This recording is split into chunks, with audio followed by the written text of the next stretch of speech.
Hello guys, आपका स्वागत है हमारे जेके स्टडी स्टफ में। आज की वीडियो में हम बात करने आ रहे हैं ड्यू कॉलेज के ऐसे स्टूडेंट्स जो 5th सेमेस्टर में हैं और वो बीए पॉलिटिकल साइंस ऑनर्स से बिलोंग करते हैं। और उनकी जो बुक है Indian political thoughts part first, उसकी यूनिट फर्स्ट के जो फर्स्ट चैप्टर है उसके बारे में हम इस वीडियो में बात करेंगे।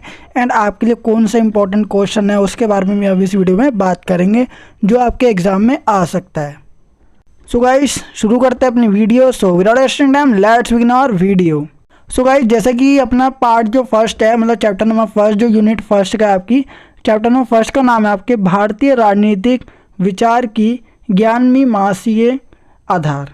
ठीक है, इसके बारे में हम इसमें जानेंगे। और इसमें जो सबसे पहला टॉपिक आपका आता है, जैसे कि आपको स्क्रीन पे दिख रहा होगा, भारतीय राजनीतिक विचार के मूल आधार। ठीक है, भारतीय राजनीति जो विचार मतलब राजनीति विचार है उसकी थॉट्स, उसके बाद में मूल आधार बताना, मतलब कि मेन कॉन्सेप्ट क्या है, मेन बेस बताना है हमारे को। ठीक है, तो इसके टोटल कितने बेस है? 7, जिसके बारे में हम पूरी इस वीडियो में जानेंगे। और ये आपका इंपॉर्टेंट क्वेश्चन बनकर आ सकता है कि भारतीय राजनीति विचार के मूल आधार के बारे में या उसके बारे में थोड़ा डिस्क्राइब कीजिए, वर्णन कीजिए, ये आपके एग्जाम में आ सकता है।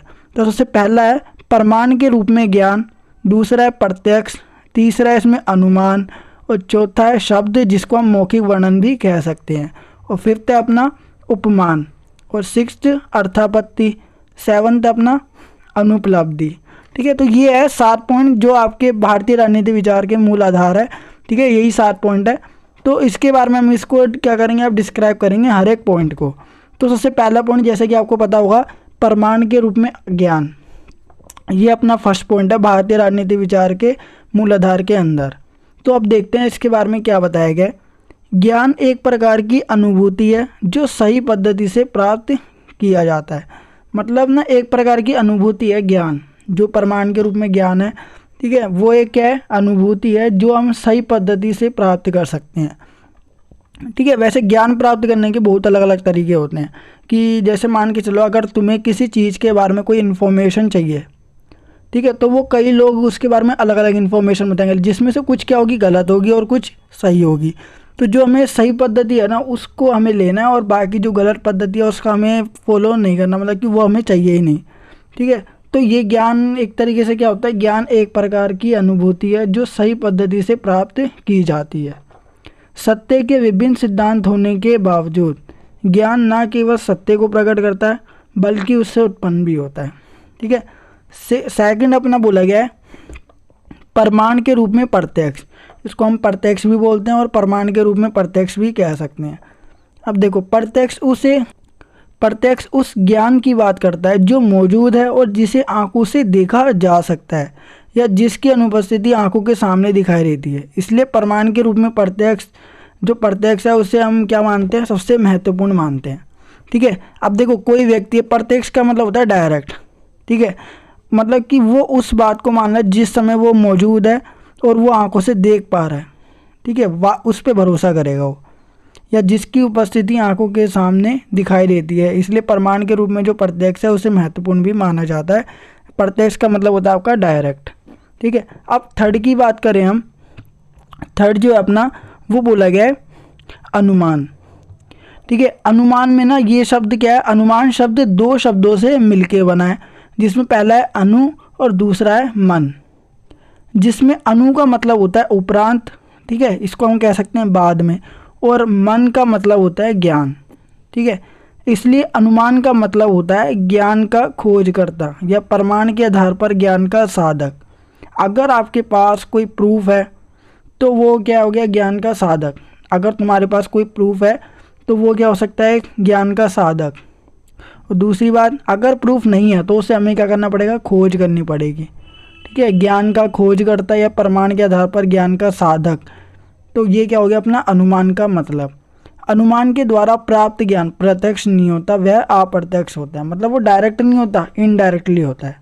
ठीक है, अब इसके बारे में अगर हम और इन्फॉर्मेशन जाने तो नीचे लिखा हुआ है, उदाहरण के लिए जब दूर पहाड़ी पर धुआं दिखाई देता है। ठीक है, अगर कोई पहाड़ है उस पर अगर हमें धुआं दिखाई दे रहा है, दूर से हम देख रहे हैं कि वहाँ पर धुआं दिखाई दे रहा है हमारे को, तो तुरंत हम अनुमान लगा लेते हैं कि वहाँ पे क्या लगी हुई है, आग लगी हुई है।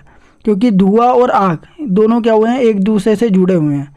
अगर धुआं निकल रहा है तो वहाँ पे ज़रूर आग लगी होगी। हम ये अनुमान लगा देते हैं। ठीक है, तो उदाहरण के लिए जो इसमें पहाड़ी, धुआं और तीसरी चीज़ क्या है, आग, ये तीन हुआ ना। अब इसको हम क्या करेंगे, डिवाइड करेंगे।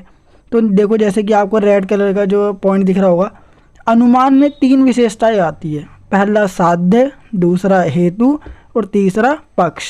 अब इसको डिस्क्राइब करेंगे हम, ये होते क्या हैं।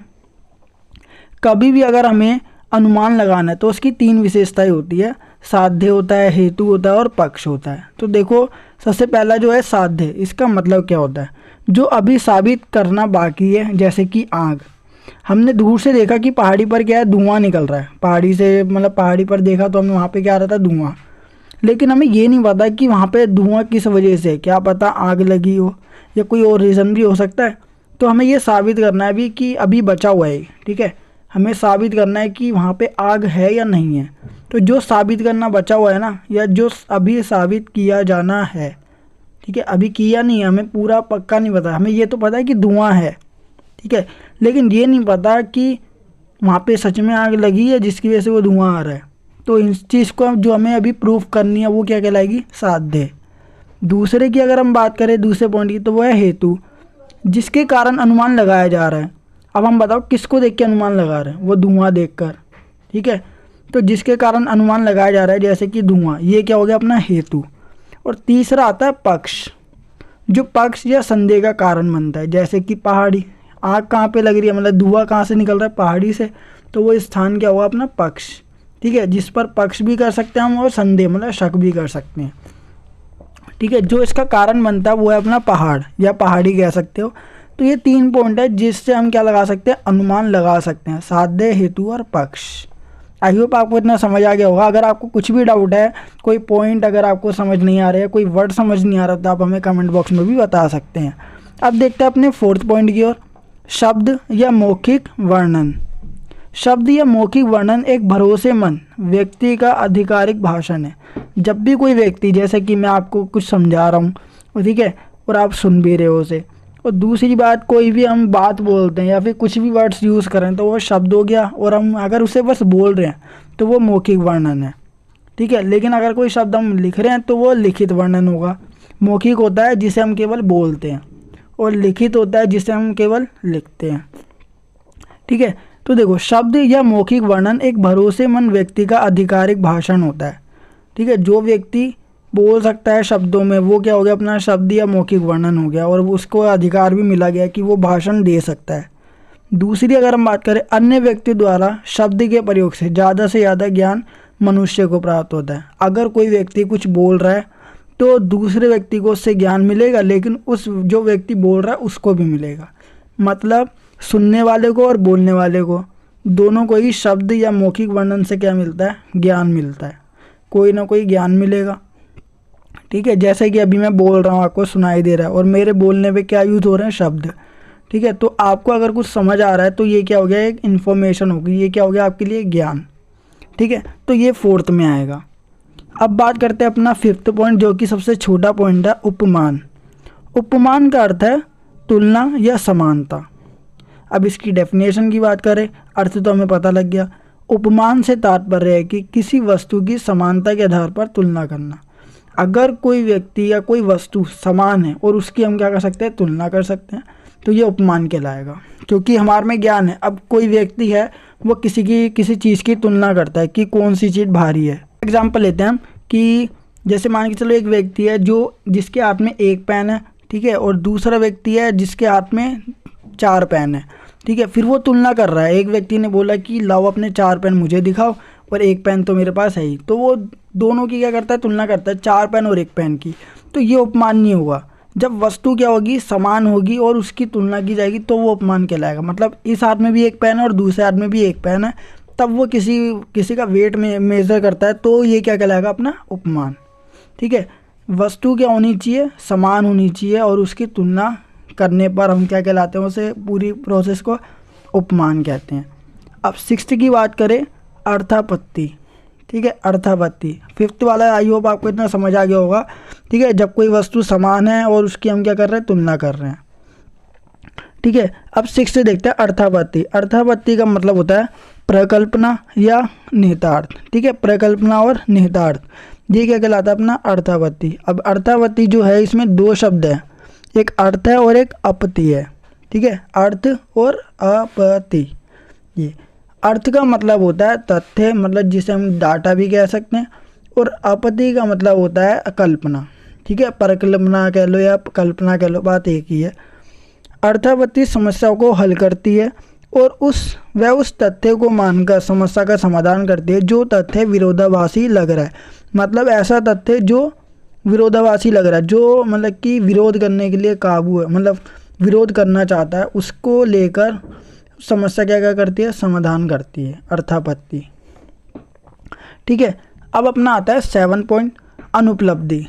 अनुपलब्धि एक प्रकार का क्या है, प्रमाण है। वैसे जितने भी थे ना हमने जो 6 पॉइंट तक पढ़े वो सारे के सारे प्रमाण थे, और ये भी एक प्रकार का क्या है, प्रमाण है, जो किसी वस्तु की अनुपस्थिति को बताता है। मतलब कोई वस्तु उधर है नहीं लेकिन होनी चाहिए, ठीक है, वहाँ पर है नहीं लेकिन वहाँ पर वो डेली है, डेली होती है लेकिन आज नहीं है।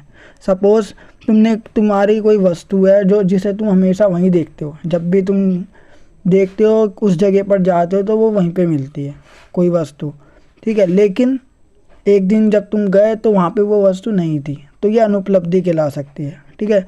देखो अब इसमें बोला गया ऐसी वस्तुओं को कभी कभी इंद्रियों के माध्यम से नहीं देखा जा सकता। मतलब इंद्रियाँ होती है जैसे अपनी आँख, नाक, कान, ये सब, ठीक है, तो इंद्रियाँ तो अपनी आँख हो गई, ठीक है। तो इसमें ऐसी वस्तु होगी जो हमेशा तो वहीं दिखती है लेकिन इंद्रियों के माध्यम से कभी कभार हम उसे वहाँ नहीं देख पाते, ठीक है। अब इसका उदाहरण अगर हम देखें तो उदाहरण के लिए जब एक कुर्सी जो कमरे में होनी चाहिए वहाँ दिखाई नहीं देती, तो कुर्सी के ना होने का ज्ञान अलग प्रमाण के रूप में निर्धारित होता है, जो क्या कहलाता है अपना अनुपलब्धि, ठीक है। वहाँ पर वो होनी चाहिए लेकिन वो है नहीं, तो ये अनुपलब्धि कहलाएगी। तो ये थे अपने 7 पॉइंट जो अपने फर्स्ट पार्ट के थे, जो यूनिट फर्स्ट है अपने, उसके चैप्टर नंबर फर्स्ट के थे। आई होप आपको ये वीडियो जरूर पसंद होगी। अगर आपको ये वीडियो पसंद है तो वीडियो को लाइक, शेयर, कमेंट करना बिल्कुल ना भूलिए। और गाइस अभी चैप्टर नंबर फर्स्ट का अपना जो टॉपिक है, एक क्वेश्चन जो है वो कंप्लीट हो चुका है, अभी इस फर्स्ट चैप्टर पूरा कंप्लीट नहीं हुआ है, तो इसके ऊपर मैं वीडियो जल्द से जल्द लेकर आऊँगा। अगर आपको ये वीडियो पसंद है तो वीडियो को लाइक, शेयर, कमेंट करना बिल्कुल ना भूलिए। और साथ ही साथ अगर आप हमारे चैनल पर नए हो तो चैनल को सब्सक्राइब एंड बेल नोटिफिकेशन पर क्लिक करके आप हमारी आने वाली हर वीडियो की नोटिफिकेशन को तुरंत पा सकते हैं। सो गाइस मिलते हैं अपनी नेक्स्ट वीडियो के साथ। So thanks for watching this video.